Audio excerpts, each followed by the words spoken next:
대한예수교장로회 고신총회가 사랑제일교회 전광훈 목사가 이단성이 있다는 보고서를 채택했습니다. 그러나 최종 결론은 전광훈 목사가 속한 대신보건총회 조사 결과를 지켜본 뒤 1년 뒤 총회에서 결정하기로 했습니다. 사실상 대신보건총회는 예장 백석총회에서 면직당한 전광훈 목사가 만든 교단으로 볼 수 있어서 이단 연구보다는 정치적 선택을 했다는 비판을 피할 수 없어 보입니다. 송주열 기자의 보도입니다.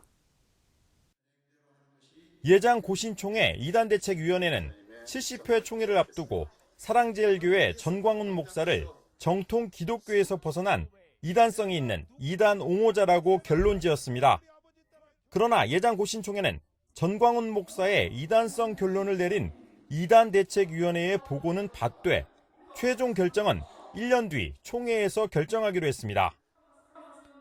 총회에서는 전광훈 목사의 이단 옹호자 규정은 신중해야 한다는 의견과 고신총회의 신학적 정체성을 위해서라도 전광훈 목사를 이단 옹호자로 규정해야 한다는 의견이 팽팽하게 맞섰습니다. 이단 옹호가 공회에서 용어로 사용되는 자체도 저는 하나님의 기쁨이 아니라고 봅니다. 만약에요, 명확한 성경적인 기준 없이 이단이라고 했을 경우에 그 정죄잖아요. 전광훈 목사 건은 상상도 못할 이단성이 있어요. 근거가 제가 얼마든지 있습니다. 제가 강의를 하면 10시간도 더 할 수 있습니다. 요약해서 했는데 그럼에도 불구하고 그분은 총회가 없어요.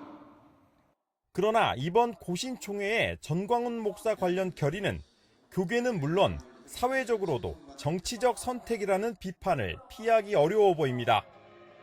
지난해 총회로부터 수임받아 1년 동안 연구한 사랑제일교회 전광훈 목사의 이단성에 관한 연구 결과가 총회 당일 조사 결과가 바뀌었기 때문입니다. 전광훈 목사가 신앙적으로 이단성은 있지만 전 목사가 속한 대신보건총회의 조사 결과를 토대로 최종 결정을 하겠다는 게 이유입니다.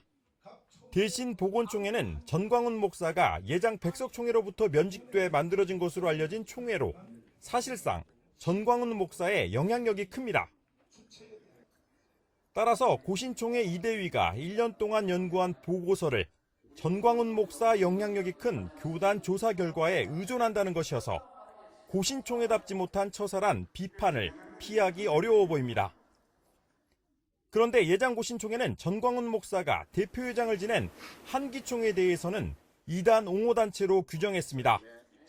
예장 고신총회는 한기총이 주요 교단총회가 이단과 불건전 단체로 규정한 세력들을 영입한 이유를 들어 이단 옹호단체로 규정한 건데 전광훈 목사 역시 대표회장 시절 이단으로 규정된 인물과 기관을 이단 해제해 모순된 결의를 했다는 비판 역시 피할 수 없어 보입니다.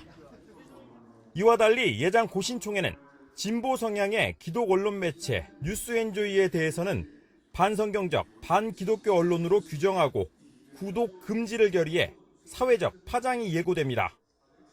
뉴스엔조이 조사 내용 가운데 사실 확인이 안 된 부분이 많다는 것과 언론 매체를 이단시해서는 안 된다는 의견 역시 묵살됐습니다.